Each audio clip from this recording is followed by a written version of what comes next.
Assalamualaikum warahmatullahi wabarakatuh, sahabat sekalian. Bertemu kembali dengan saya Nur Yamin. Pada kesempatan ini saya akan membahas tentang 20 langkah atau 20 cara dalam membuat marketing plan.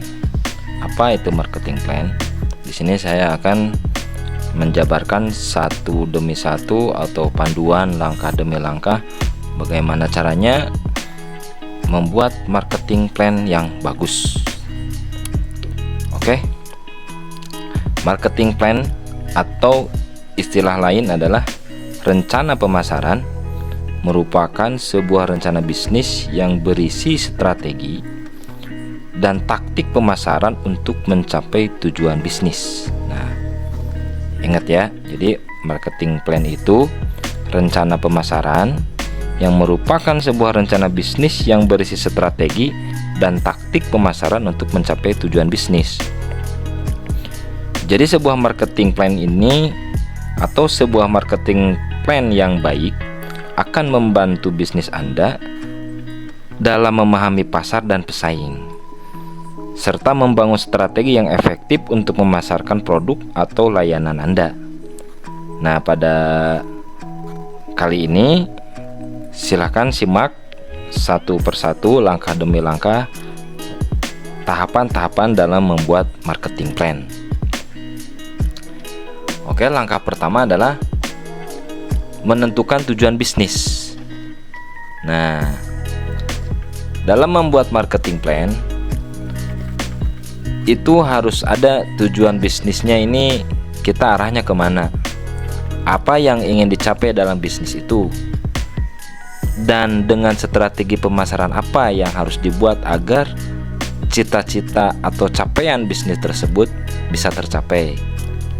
Apakah memang ini tujuannya untuk meningkatkan penjualan, nah, atau meningkatkan brand awareness, atau meningkatkan keuntungan. Nih, ini teman-teman tentukan dulu nih tujuan bisnisnya.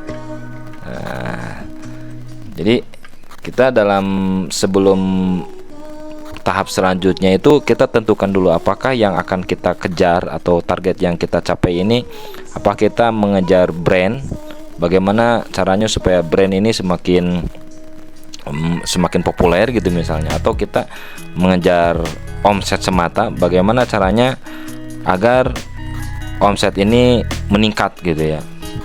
Atau kita yang dikejar adalah penjualan. Tidak peduli untungnya kecil atau besar, yang penting penjualannya besar. Nah, itu silahkan tentukan dulu tujuannya. Yang kedua adalah mengetahui pasar Anda gitu, mengetahui pasar Anda atau mengetahui pasar sesuai dengan produk Anda. Jadi setelah menentukan tujuan bisnis, langkah selanjutnya harus memahami pasar dan pesaing. Nah, teman-teman harus melakukan riset pasar untuk mengetahui profil pelanggan, perilaku pembelian, dan preferensi konsumen.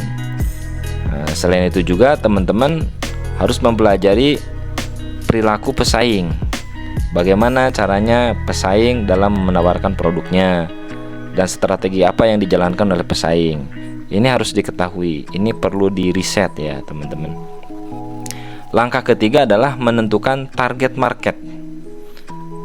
Dengan memahami pasar dan memahami pesaing, teman-teman bisa menentukan target market yang tepat. Siapa yang akan menjadi target Anda nih?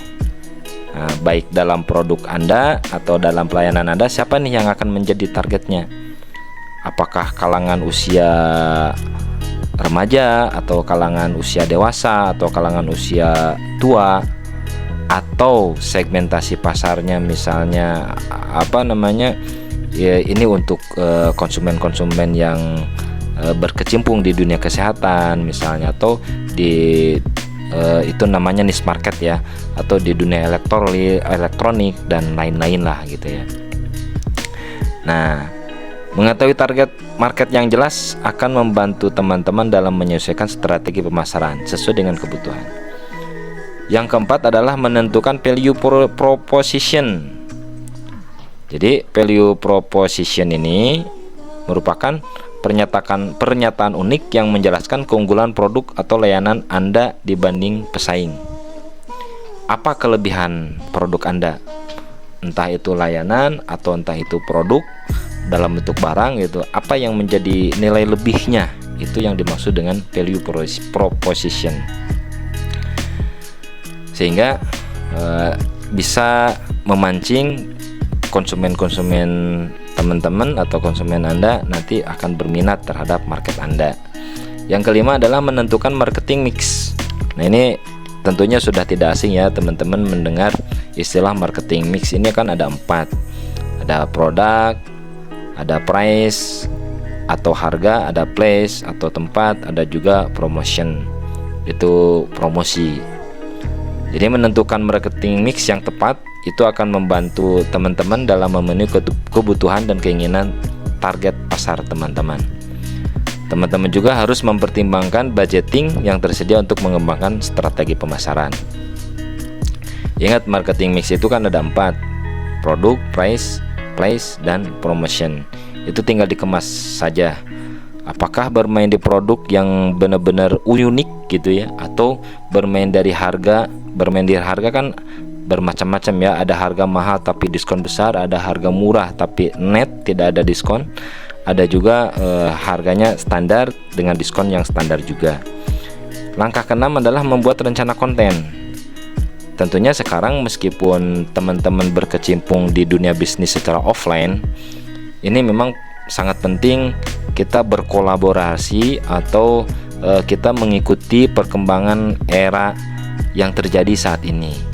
Jadi kita harus dalam bisnis ini, dalam menjalankan bisnis ini harus berjalan dinamis ya teman-teman, tidak bisa statis gitu. Artinya dinamis ini kita tidak ego dengan pemikiran kita, akan tetapi kita harus dinamis mengikuti pemikiran dan mengikuti perkembangan yang terjadi di masyarakat. Nah, seperti di sini kan membuat rencana konten nih. Berarti kan kalau bicara konten berarti ini urusannya dengan website atau dengan media sosial dan lain-lain. Nah, di sini kan dijelaskan di dalam era digital, konten marketing menjadi salah satu strategi pemasaran yang efektif. Membuat rencana konten yang berisi topik, format, dan jadwal konten akan membantu Anda mengembangkan konten yang relevan dan menarik bagi target market. Kalau tidak mampu, misalnya kurang menguasai di dunia digital media sosial, nah teman-teman harus berani menyewa orang yang ahli di bidangnya gitu. Banyak kok di biasanya kalangan remaja yang mereka itu benar-benar paham di dunia media sosial gitu ya, atau di kalangan IT yang mereka benar-benar paham di dunia teknologi seperti pembuatan website, company profile, dan lain-lain. Langkah selanjutnya adalah membuat rencana SEO. Ini juga sama, ada hubungannya dengan nomor 6. Jadi teman-teman harus menyewa orang yang ahli di bidangnya dan teman-teman mengikuti saran dari orang ahli tersebut. SEO ini kan artinya Search Engine Optimization. Nah, yaitu proses pengoptimalisasian website agar muncul di posisi teratas pada halaman hasil pencarian seperti mesin Google atau mesin pencari Yahoo atau mesin pencari Bing dan lain-lain ya. Membuat rencana SEO yang tepat akan membantu website teman-teman mendapatkan trafik yang akan selalu meningkat begitu. Nah, ini gambarannya berarti kan teman-teman harus punya website dulu gitu kan. Langkah yang ke-8 adalah membuat rencana email marketing. Ini ada hubungannya dengan nomor 6 dan nomor 7. Jadi email marketing di sini adalah strategi pemasaran yang melibatkan pengiriman email baik itu secara massal ataupun dari tiap personal gitu secara manual gitu. Itu silahkan terserah apa yang bisa dilakukan. Yang jelas memang email marketing ini salah satu trik pemasaran yang kalau menurut saya sih efektif ya. Yang ke-9 adalah membuat rencana media sosial. Ini hubungannya dengan tadi, cari orang-orang yang ahli atau kalangan-kalangan milenial yang memang mereka hobinya di situ. Lalu yang diisi di dalam media sosial itu apa? Itu teman-teman. Di sini maksudnya media sosial adalah platform yang penting untuk mempromosikan produk atau layanan teman-teman dan membangun hubungan dengan pelanggan. Ya pokoknya ini produk punya teman-teman ini silahkan di blow up lewat media sosial. Kalau tidak bisa sendiri silahkan cari sewa orang yang ahli di bidang situ. Yang ke-10 adalah membuat rencana advertising. Jadi advertising ini kan periklanan ya. Ini strategi pemasaran yang melibatkan pembayaran pemasangan iklan, misalnya Google AdSense atau TV, radio, internet. Selain Google AdSense itu kan banyak tuh penyedia iklan tuh. Membuat rencana advertising yang efektif akan membantu teman-teman dalam mencapai target market ya. Yang langkah ke-11 adalah menentukan anggaran pemasaran. Tentunya kita tidak asal membuat tahapan-tahapan pemasaran juga.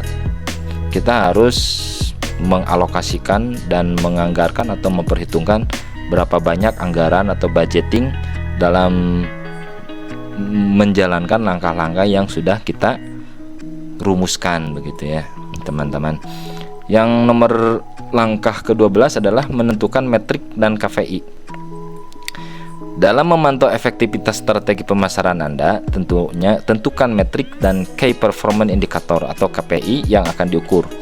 Metrik ini bisa berupa jumlah traffic website, jumlah lead atau penjualan. Yaitu dengan menetapkan metrik dan KPI, teman-teman bisa mengetahui apakah strategi pemasaran itu berhasil atau tidak. Ini tentunya lebih condong ke pemasaran digital ya. Jadi teman-teman harus memiliki website dulu. Tapi di offline juga sih sebenarnya bisa. Ini bisa teman-teman terapkan di dunia offline. Yang langkah ke-13 adalah membuat rencana taktik. Rencana taktik ini maksudnya rencana yang lebih detail mengenai implementasi strategi pemasaran. Teman-teman harus bisa membuat rencana taktik yang berisi langkah-langkah yang harus ditempuh untuk menerapkan setiap strategi pemasaran yang akan ditentukan nanti, sehingga pas direalisasinya itu sesuai dengan harapan teman-teman.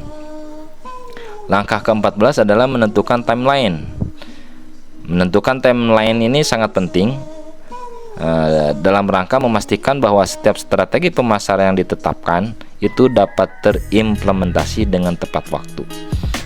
Tentukan juga timeline untuk setiap taktik yang telah ditentukan dan pastikan ikuti jadwal yang telah ditetapkan. Jangan sampai jadwalnya tanggal 5 misalnya, tapi direalisasikannya tanggal 8, itu salah juga ya teman-teman. Itu tidak tepat kalau menurut saya.